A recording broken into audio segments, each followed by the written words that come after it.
America, and welcome to the program. I want to talk to you a little bit about.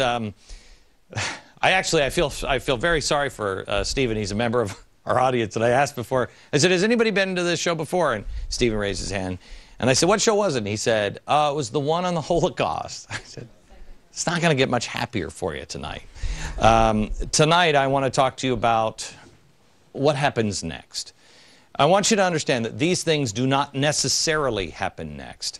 But I don't think people think out of the box enough in this country. I don't think people even understand what kind of game is being played at a much higher level by people like Spooky Dude. Hello, I am Spooky Dude, George Soros, and I am coming for you. I don't think people understand that all the world is a stage. But there's somebody up here that is that has different interest than yours. This week, we talked about how the Fed is monetizing our debt. Now, they're admitting to about, what is it, $2.6 trillion? That means run the printing presses. $2.6 trillion, that's a lot. They said that they were only going to do, I think it was $600 billion. Some experts say that that means about 10 to 20% loss of the value of the money that you have in the bank account in the next 2 years. Maybe, if things go well. And that's what they're admitting to, but we can't see any of their books, so we don't know. The one thing that people always say is, why would somebody do this? What is in their interest? Why would somebody want to collapse a dollar, or why would somebody want to, redistribute the wealth so much? Well, several reasons. One, just like the show that we did on the Fabian socialists in England, which are just like our progressives. They're all intertwined in the early 20th century. If you remember that big stained glass window, and if I can remember right, it said something along the lines of, "We will remold it closer to our heart's desire," and that was the world. And that's what they're doing. There are a lot of people that don't believe in capitalism or the free market system or anything like that. They don't believe in it. And so they want to remold it. And this is their opportunity. And boy, they are coming out of the woodwork. I want to talk to you a little bit about the pressures that our country is under. And it's not just our country, it is the whole world. A year and a half ago, almost 2 years ago, I came to you and on this network. I had been talking about it for about 2 years on another network.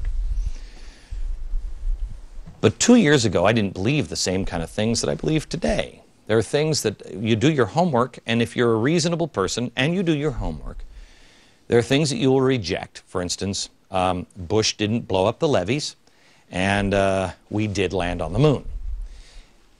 However, there are other things that once you do your homework, you have to say, okay, gosh, I have to consider that that's real. I have to consider that's actually happening. And then you start to look at the amount of evidence. In the last 2 years, we've learned an awful lot about our country together. We've learned some really good stuff and some really bad stuff about our country. I mean, we screwed the Indians. We screwed the daylights out of the Indians. We really, I think, went astray as a country with Andrew Jackson. He was a bad dude, man. There's some things that we have to address as a nation. We have to try to be better. We have to learn from our mistakes, not bury them, learn from them, but also not exploit those mistakes. And there are an awful lot of people in America that would like to exploit those mistakes. Equal number that would like to bury them and forget them. But do people really want to destroy it? Well, people like Cloward and Piven do. Cloward and Piven, you probably didn't even know who these people were. Unless you were living in the basement of your house. If you were a progressive, maybe, a diehard progressive, or you were living in the basement of your mom's house, in your underpants eating Cheetos and going, "I'm telling you, it's Cloward and Piven." This is an article from The Nation. This was, done back again in 2010, but it was originally run in the 1960s. The Weight of the Poor, a Strategy to End Poverty. These are the people in the 1960s that didn't like our system, thought we were the oppressor back then. And the best way to collapse the system is not through war or bombing or anything else. You collapse it through the economy. You drive people into poverty and then drive them right into the arms of the government payroll, and the government can't afford it, and eventually it collapses. We've learned about the people like the Weather Underground. This is Prairie Fire. We did a couple of episodes on this, the politics of revolutionary anti-imperialism. I mean, it is frightening stuff. But again, this is from the 1960s. This is Bill Ayers. When we went over this, I think we might have even done a week on it. When we went through this, it was pretty frightening. It was pretty darn frightening because a lot of it sounds like what's being done today. Oh, by the way, Indian markings. Like I said, some people like to exploit our mistakes, not heal them. Then I went overseas. And this is 2 years ago, and I told you about the coming insurrection. This is a little book written by the Invisible Committee. It's available at almost any college bookstore in America. Written by 12 people. Some of them went to jail for writing it in Europe. This is how to cause trouble. This is break up families, destroy the family. This is destroy the machinery of capitalism. Destroy everything you can. Get out on the streets because they want their promised communism. Because they, over in France and Europe, have been promised communism by these progressive, if you will, Democrat socialists over in Europe. And they say, you're not ever going to give us communism. We'll take it. Now is the chance. We learned about this. Here's another one by the same group of people, Introduction to Civil War. This is written by the folks with Van Jones. This is Reclaiming Revolution, standing together to organize a revolutionary movement or storm. I begged you for 2 years to read this. You want to know how much trouble we're in? This guy is in the Oval Office, or has been, and is still hanging around all the right people. This talks about how there must be a revolution. He pines for Stalin. We told you about this. Liberating Black Theology. Liberation Black Theology. It's the Bible and the Black experience in America. This is Cone, but more importantly, this is Barack Obama. It's not racism. I thought for a while he must be a racist because you can't pin him down. You don't know what his thinking is so foreign that you're like, I don't even recognize this. And so you just keep picking up blocks and trying to put them, square peg in a round hole, and you're like, that doesn't fit.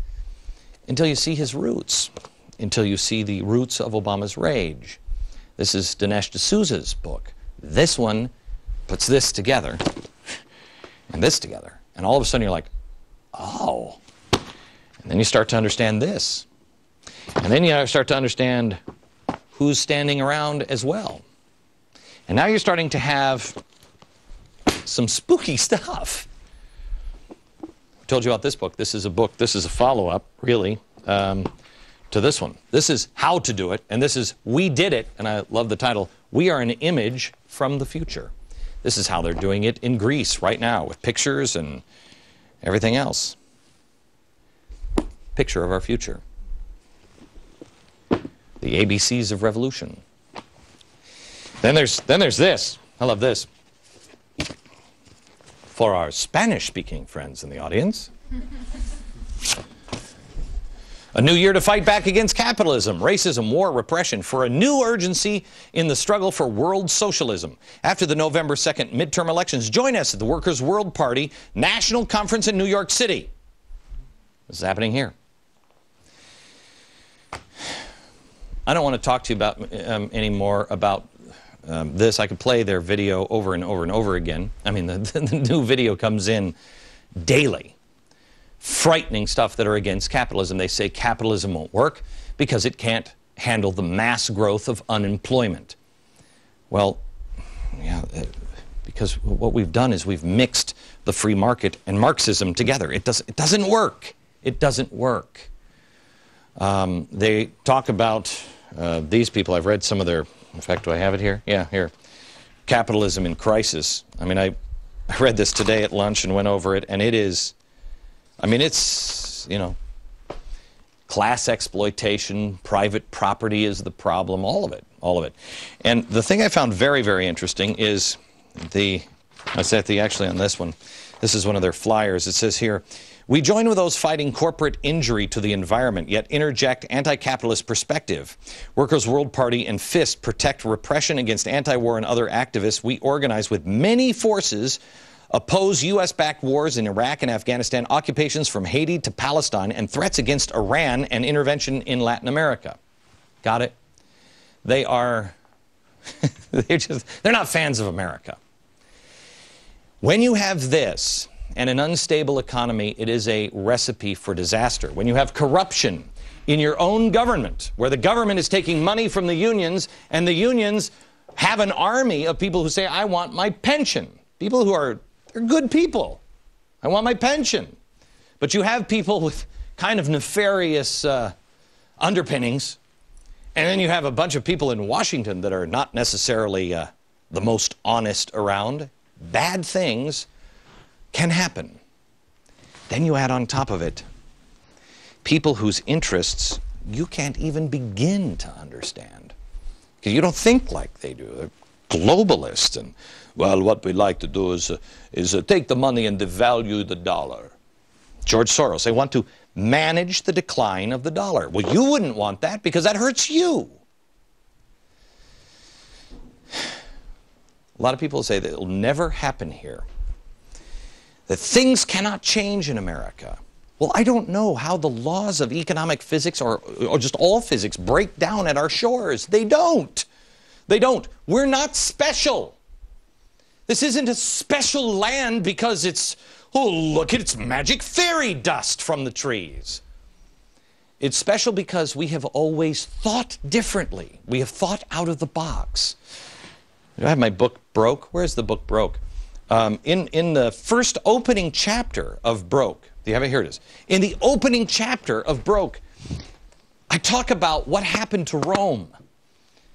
It's the same exact story. You just go to the bookstore, I guarantee you, you read the first 15 pages in the bookstore. You will buy the book.